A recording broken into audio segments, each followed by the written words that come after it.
Yo, I'm Mike Williams and you're watching Toasted.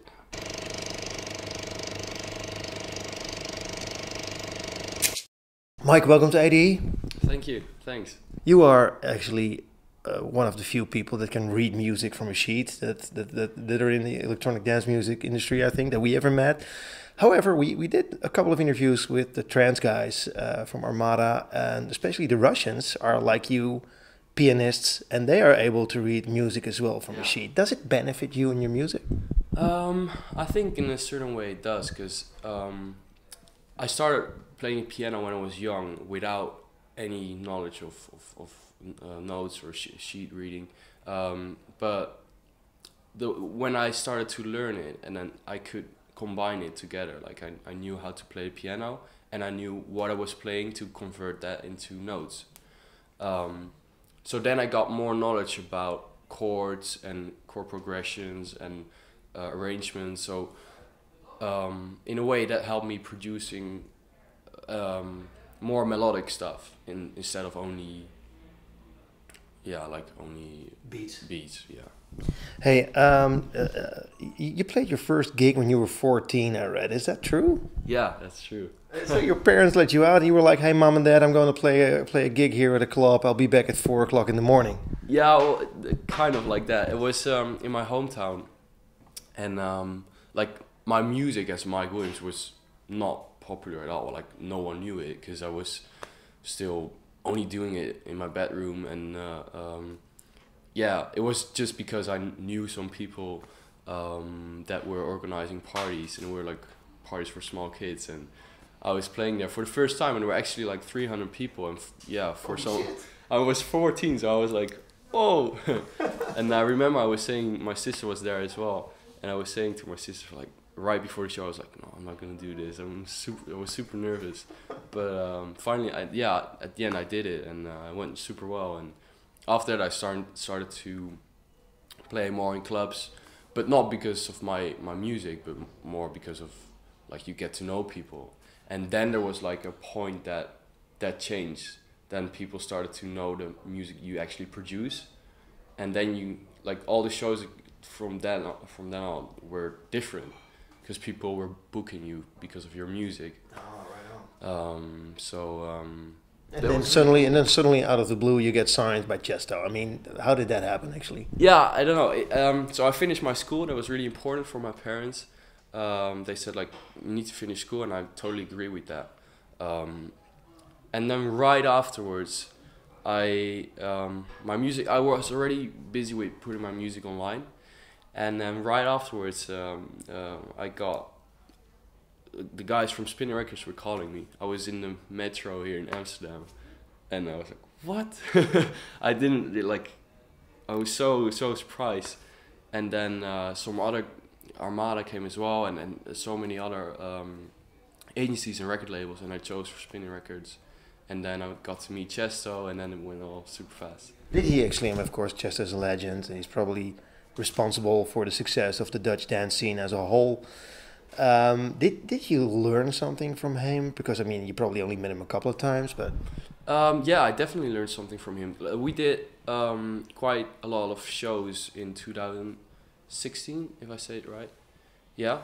And yeah, he learned me a lot about the whole music industry, how things work, how people think.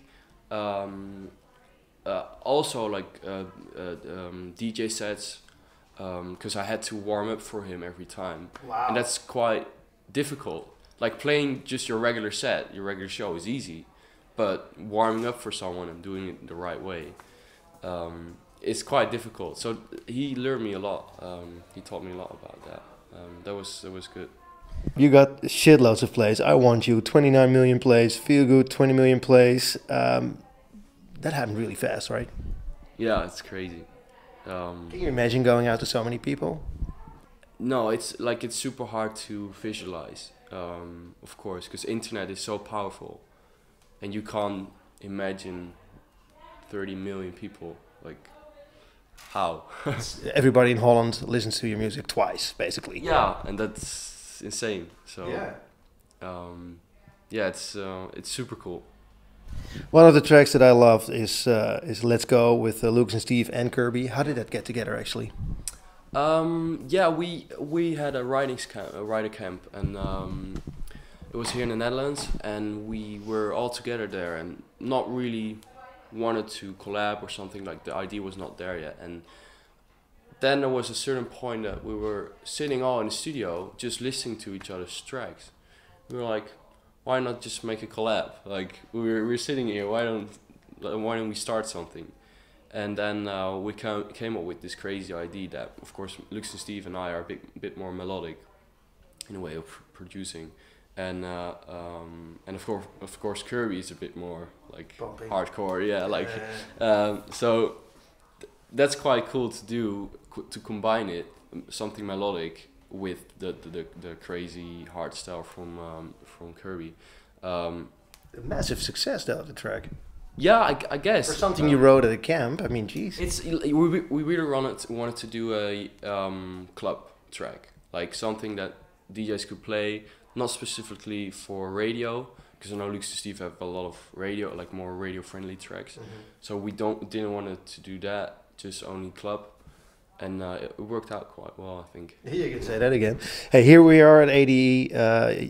What are your plans for ADE? What are you doing? This is the first day. We're starting. You still look fresh. What's happening with you?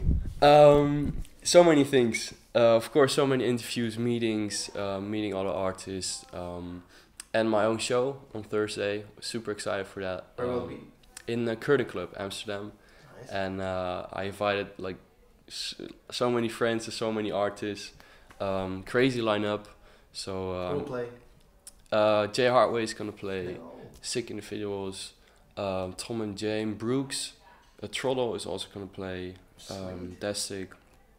Probably gonna forget someone, but yeah, it's gonna be crazy. Yeah. What the cool thing is, and I never realized this, is, and even though we've been here for like, I don't know, 10 years at ADE at least, is that you have all these parties like you throw yourself, but the DJs themselves travel around to other parties and play everywhere as well. Yeah, definitely. So you have like an all-star lineup here that you would never ever have anywhere else. No, and that's the crazy thing about ADE, that it's just fun. Everything is so much fun, and you get to see all the DJs that you normally wouldn't see, because everyone is touring. Like during the year, everyone is touring, and you're lucky if you meet each other somewhere in the country. Yeah. But now it's so cool that everyone is here this week, and everyone is okay with playing even for free. Like it doesn't really matter. It's because it's fun. Yeah. Hey, what holds in your future for you? Because I mean, you had an amazing year, as we can see in the video. Actually, I would ask everybody to watch that video because it's really funny.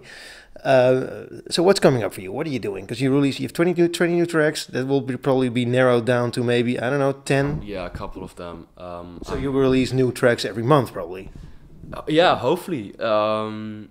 Yeah, of course we're gonna look for the right strategy to release them, and it depends on the other artists that I'm collabing with.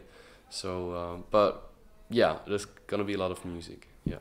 Hey, last question. The Don't Hurt video. That's a beautiful video. Nice. Could you tell us a little bit about it? About the video or about the track? Yeah. The track is something that. Yeah, it was weird because I got a vocal from, and I have to say right, I think through my publisher, and I really liked it. But the vocal is quite how do you say that? Like you wouldn't say it's gonna be a dance track or something. But so I was like, maybe it's super cool to make the drop like super energetic and still have a really cool breakdown, because the vocals are super nice. Yeah. I was in love with the vocals at first, so I worked on it, and then I got this melody, and yeah, that's how the track all started. Then we got a really cool idea for the video clip, with a dancer. And who is she actually? Yeah, actually she's someone from my old school, No from way. my high school. Yeah. Yeah, super cool. She's really good. What school is that, for fuck's sake? Yeah, it's crazy because we also work together with my sister, because she's doing all the video stuff for me, also the touring videos, and and one other guy who was working on it as the kind of like the producer, I guess. And so they made this sick music video. I really like it. Yeah. It's beautiful. Yeah. Will there be more videos coming up? Yeah, definitely. Great. Yeah, of course. Where can we see the, how should I put this, the not grandma-proof tour videos that you do have? We of course we have the On Tour with Mike Williams videos on my YouTube, and we just ended season 1, and we're gonna start with season 2, and it's gonna be a lot of fun. Like the videos I saw already are like super cool. Yeah. Any countries that you haven't been to yet that you're gonna visit next year? Good question. I want to go to Mexico. Because I've never been there, and I heard there are a lot of fans there, so I really want to go there. Also Canada, a couple of more shows. Asia probably a lot. Yeah, so it's gonna be cool. Hey, thanks so much for your time. Thank you.